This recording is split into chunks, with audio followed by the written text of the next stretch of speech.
This is Precalculus chapter 5, lesson 1, radicals and rational exponents. All right, now we're back to the real number system. We're not in the complex number system, so we don't have imaginary numbers here. Everything is real. All right, how do radicals and rational exponents relate? Do you remember this? Yes. It's like 1 over the number. Okay, so if I have 2 to the 3/4, can that be written as a radical? Yes. Okay, the base goes under the radical. What's the exponent for the base? The 4. 3. The 3, and the root is 4. Got it? Numerator goes under the radical. Denominator is your root. The denominator is your root. All right, so this always works. If I have 2 to the 4/4, then you know what that equals. It equals 2. So the 4th root of 2 to the 4th equals 2. So if I have a 4th root, then how many of the same term do I need to pull it out as 1? I need 4. Got it? All right, so we're going to go back and forth between radicals and rational exponents. Got it? Radicals and a rational exponent. But we're not going to have numbers. We're going to have variables. But we did this last year. All right? And then we're going to be graphing radicals and exponential equations. We'll focus on exponential equations. All right, so let's look at example 1. Do I need to teach you anything else? Let me just... what is the square root of 20 simplified? 2 square root of 5. Why? Because what do I ask myself? What Are the perfect squares? right. Does 20 have a perfect square as a factor? So your perfect squares are 4, 9, 16, 25. Got it? So 4 is the perfect square. So 4 pulled out. This is the same thing as the square root of 4 times 5, right? That's the same thing as the square root of 4 times the square root of 5, right? Okay, what if I had the square root of 20 over the square root of 12? Is that the same thing as the square root of 20 over 12? Yes. Yes, it is. Could I simplify this before I take the square roots? You could. What goes into both of those? 4. 4. How many times does 4 go into 20? 5. And into 12? 3. Okay, so that's what it would look like, right? Which would be the square root of 5 over the square root of 3. Do we leave radicals in the denominator? No, not in algebra. Actually, we're going to be, by the end of this lesson, we're going to rationalize the numerator, because when you get to calculus, you rationalize the numerator as opposed to the denominator. How do I rationalize this denominator? Multiply. Tress? Multiply it by what equals 1, since the square root of 3 is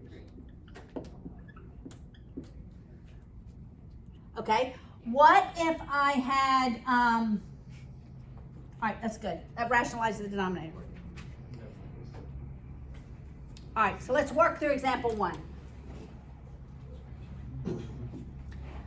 Let me ask one more question. When can I add radicals? When are radicals like terms? Coefficients are equal. No. When the root is equal? When they're, right, when the root is equal. Like 3 square root of 3 plus 5 square root of 3. I can add the 3 and the 5. Got it? Okay. All right, now let's look at example 1.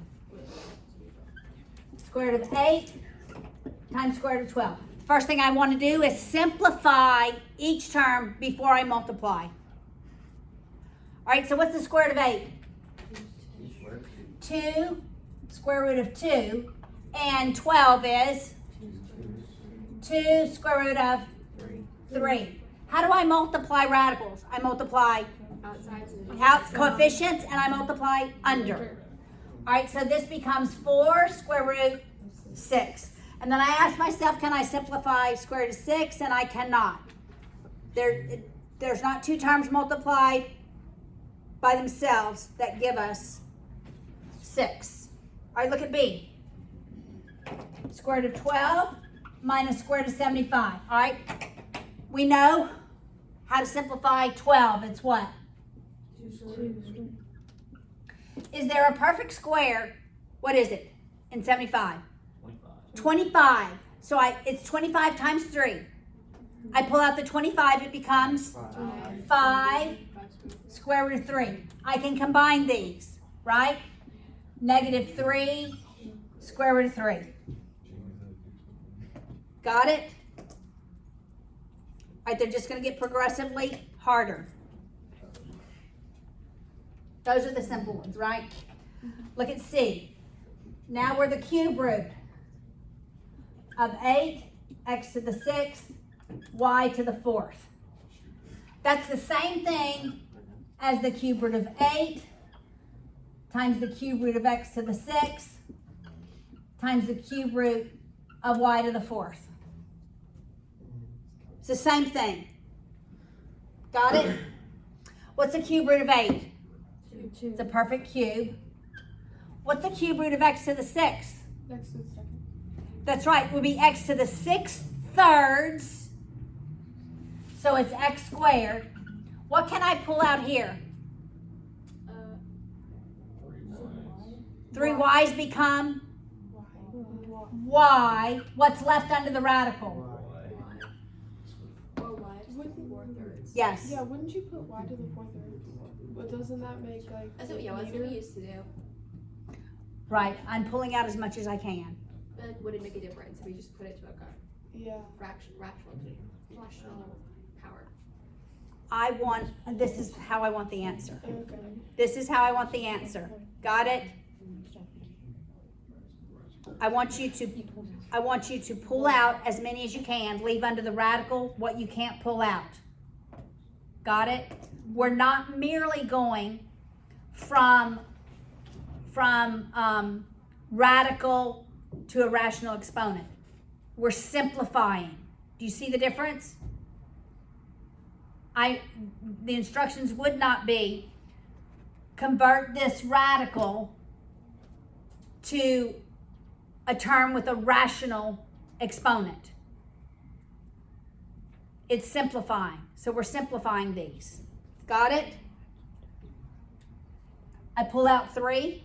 This term here is the same thing as the cube root of y cubed times the cube root of y. Got it? All right, look at D. So that would be your answer. The one on the bottom. The 2 x squared y cube root of y. Yes. Yes. Yes. Okay. Thank you. All right. What do we know? What do you see that is true about these terms? They're conjugates. Always, when we have conjugate terms, the result is rational. Always. When we have conjugate imaginary solutions and multiplying them, the result is always a rational number. All right, so I only have to multiply the first and the last. So 5 times 5? 25. It's a positive times a negative. Square root of c times square root of c? Correct. And the c is greater than 0 doesn't really matter. Or it matters, but like not in solving. Right. Yes.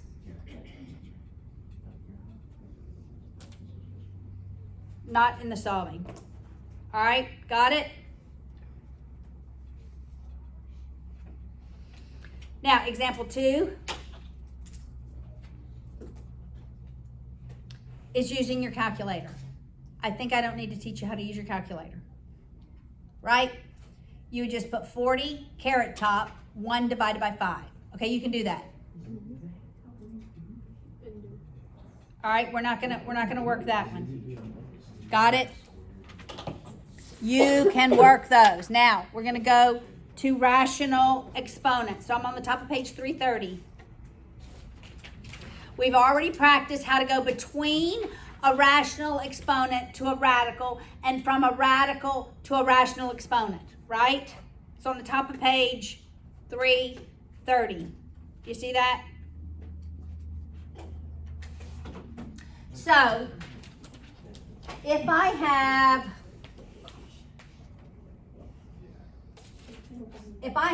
27,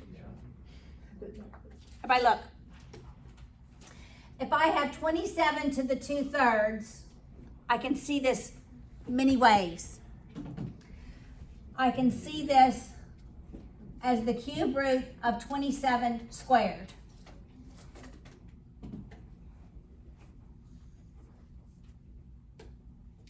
I could see this as 27 to the 1/3 squared. Right? I could see this as 27 squared to the 1/3. Okay, based on the number dictates which one I'm going to use. I'm going to choose this one for 27.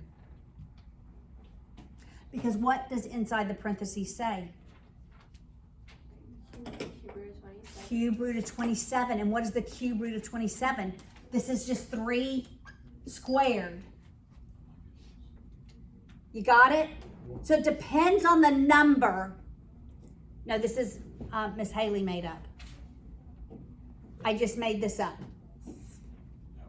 Like it's not an example. To teach one of the different ways that they can be written, yes. So how would you know if it was for a different number which one to choose? Like if it's a cube root, then that's what it is. I think this is it the most simple way. Well, we're gonna work some. Practice makes progress, right? Okay, look at the very bottom. You remember the laws of exponents, right? Mm-hmm. Multiplication is, I'm on page 330. Multiplication is addition. Division is? That's right. Power raised to power, we Multiply. all right. If it's a radical, we divide, right? That's where the division is. All right, look at number 4. If I have if I have 8c squared d to the 4th power, that's the same thing as 8 to the 4th power times c squared to the 4th power times d to the 4th power. What is different is if I had 8 plus c to the 4th power. This is 8 plus c. Jake, sit up, please. 8 plus c times 8 plus c times 8 plus c times 8 plus c. Do you see how this is different than this? Right? All right, in the same respect, if I have 8 over cd to the 4th power, that's 8 to the 4th over c to the 4th, d to the 4th. I'm making this up.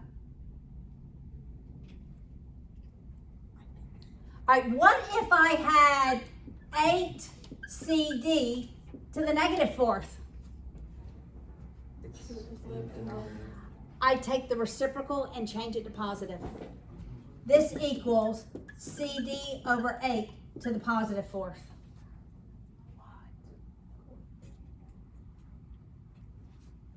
What if I had c to the negative 5th? What does that equal? 1 over c. 1 over c to the 5th. What if I had 1 over 8 to the negative 2? What if I had that? It'd be negative 8 to the second. So when we have a power where most of these we're not actually going to reduce it, like we're not going to finish the power like from these. We powers. are. We're going to these are just the rules. Oh, Oops, example 3 is on the very bottom of that page. It says, yes ma'am. When you put that in a square, does that mean that's in the form that you want it to be in? Like, why did you put that in the square? I put in the square because this is the option I'm choosing of 1, 2, 3, 4. The option to solve, or the option? This is the easiest way to solve it. So you could technically do it all Any of the any ways. them. That's just Any of them. This is the way I'm choosing. That makes sense now. These are all equal statements. All 4 of these are equal statements How is that the easiest to solve? because 27 is a perfect cube root. I just do the cube root of 27, Oh, and then okay, and then square that. right? Thank you. All right, look at example 3. Let's just work through the practice problems.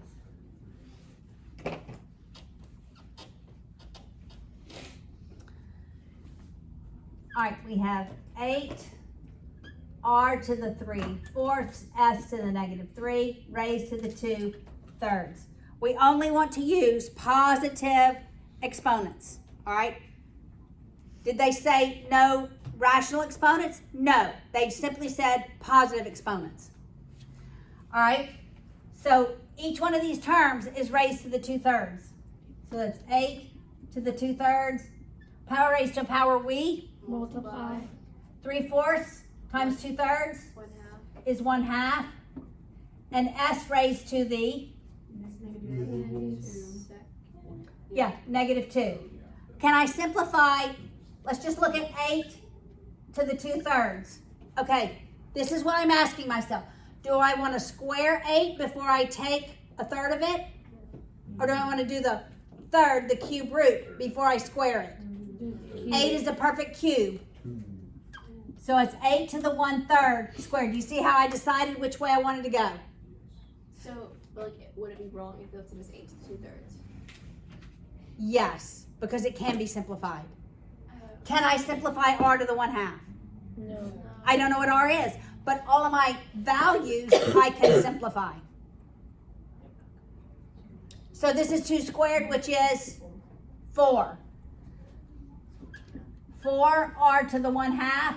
S has to go in the denominator because the instructions were all positive exponents. So that's right. How else can this be written? There'd be one more option of a way to write this.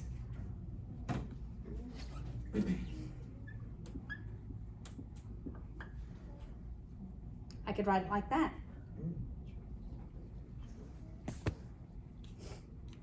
And you would accept either answer. Either one. Unless I told you, leave it in radical form. Or leave it in exponential form. Yes. That one's radical form? This is radical. The radical. This is rational exponent. Got it? Radical, rational exponent. All right, look at example 4. All right, a power raised to a power we multiply. Multiplication is Addition. addition. That's what we're going to do now. Multiplication is addition. So we distribute x to the 1/2 to each term. All right, so we have x, multiplication is addition, that's 1/2 plus 3/4 minus x to the 1/2 plus 3/2. In order to add them, I must have a common denominator. So I'm going to make this 2/2, so that becomes 2/4. 2/4 plus 3/4 equals, 5/4. so it's x to the 5/4 minus x squared. 4/2 are squared. Can we do anything now? They're not like terms. Why are they not like terms? They're not raised the same. Because they're They're not raised to the same exponent. You couldn't just make them common denominators? There is no denominator. Oh, no. I can't. Mm-mm. You couldn't? Well, I could, but I still couldn't combine them because they still would not be raised to the same exponent. if I went to common denominators, this will be 4 over 4. That will be x to the 5 fourths minus x to the 8 fourths. Are those like terms? No. They're not at all. How are they not? What are like terms? Variables raised to the exact same exponent. This would have to be 8 fourths, or this would have to be 5 fourths. Could the variables, what if the variables were different? Well, then they're definitely not like terms, Okay. right? Same exact variable raised to the same exact exponent. 5 fourths does not equal 8 fourths. That is not the same. What if you had 2x to the 5 fourths minus 3x to the 5 fourths? Would it just be would it just be x to the 5 fourths? Like with that, you could. That would be subtract negative x to the Yeah. 5 fourths. Now we have like terms. Got it? Those are like terms. All right, got it? All right, let's look at example 5.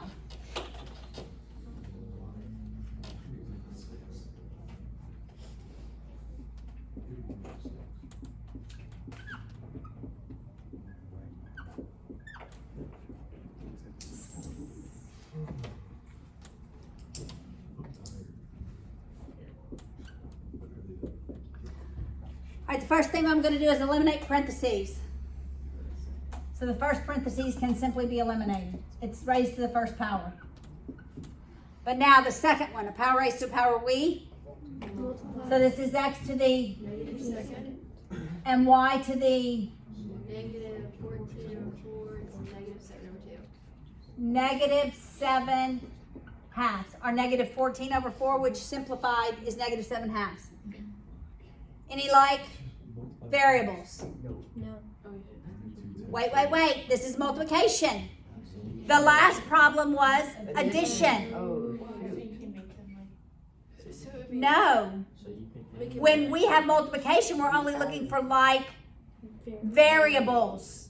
The actual variable. And multiplication is addition. Wait, so what do we call it when it's raised to a power? Like what's that? Power raised to a power we. No, what do we call it? Like It's an exponent. the number that's raised to the exponent. A what? The number that's raised to the exponent or raised to a power. What's The base. The base. Sorry, I forgot that. This is the base. Right. Okay, so it's x to the 5 halves minus 2 times y to the 4 minus 7 halves. Do you see how this is different from x to the 5 fourths minus x squared? Yes. This is multiplication. Yes, that is. We can only combine terms that are like here. We only look for variables. Okay, this is 5 halves minus 2. How many halves do I have left? 1 half. So this is x to the 1 half. What were the instructions? Just simplify. Okay. 4 is how many halves? 8 halves minus 7 halves. Final answer. Should be reviewed. Right? All right. You ready? Let's do example 6. Got it? Everybody with me? You with me? Yes. All right. Let's do example 6.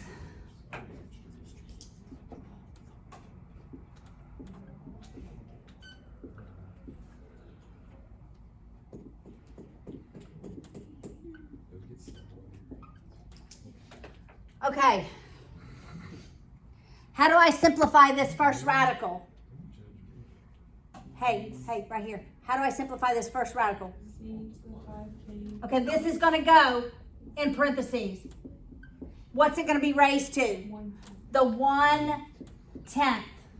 And does it really matter which way we do that? Like whether it's the 1/10 in the parentheses or outside because it's just a variable, so we don't know. Wouldn't matter.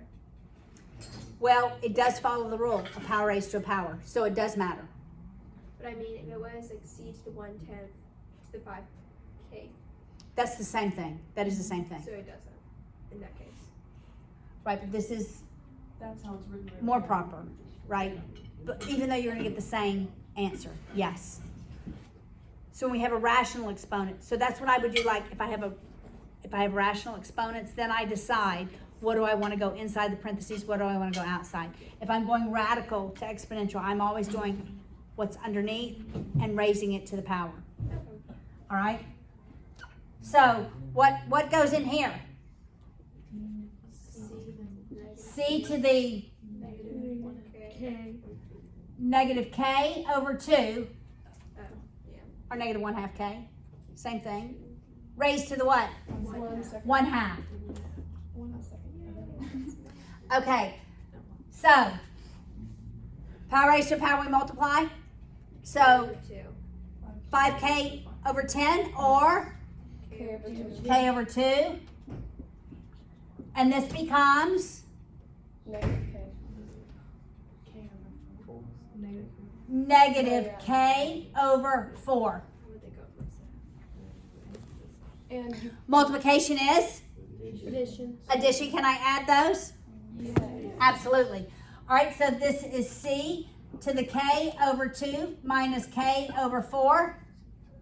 So this is 2 over 2 to get a common denominator. 2K. So it's c to the K over 4. k over 4. Make sense? Because this is 2k over 4 minus 1k over 4. Gives me 1k over 4. Correct? Can you just go from the first one with the radical to C 5k over 10? In this case you could, but in your homework, there's going to be a lot. There's going to be a lot of variables. So it's going to be a little harder. All right? All right. Now, guys, look at example 7. In algebra, we rationalize the denominator. All right? We talked about how to do A. Jake, how do I rationalize that denominator? You multiply by square root of 5 over square root of 5. Why do I call it rationalizing the denominator? Michael? Because the denominator is an irrational number. So by multiplying by square root of 5 over square root of 5, you're getting two rational numbers over each other. Or an I'm irrational getting a number. rational number in the denominator. That's correct. Something. And then I look and I ask myself, can I simplify that? Because the terms are multiplied, and I cannot. So it would just be 7. 7 square root of 5 over 5. All right, B is a little different. But we talked about this. How do I rationalize this, Hannah? I multiply by the conjugate. Because when I multiply conjugates, I always end up with rational numbers. So I multiply by 3 minus the square root of 6 over 3 minus the square root of 6. In the numerator, I'm going to distribute the 2. So I end up with 6 minus 2 square root of 6. In the denominator, I'm going to multiply the first and the last. 3 times 3 is? 9. Square root of 6 times square root of 6. 6. So then I have 6 minus 2 square root of 6 over 3. All right, look. That's right. If I look, it's the same thing as 6 over 3 minus 2 square root of 6 over 3. This is 2 minus 2 square root of 6 over 3. Real comes first. I'm sorry. Rational comes first. Irrational comes second. All right, got it? Look at the last example. What does that last example look like? What does it remind you of? Example A. Derivative thingy. Yeah, the difference quotient. Oh. Yeah, that, which is the derivative. Yes.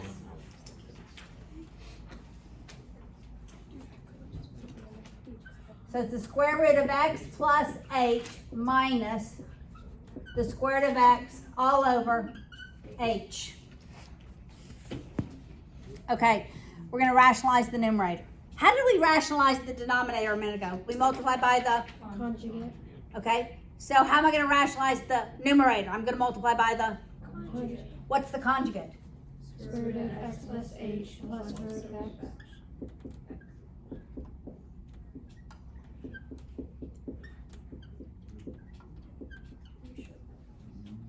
Okay, now the numerator.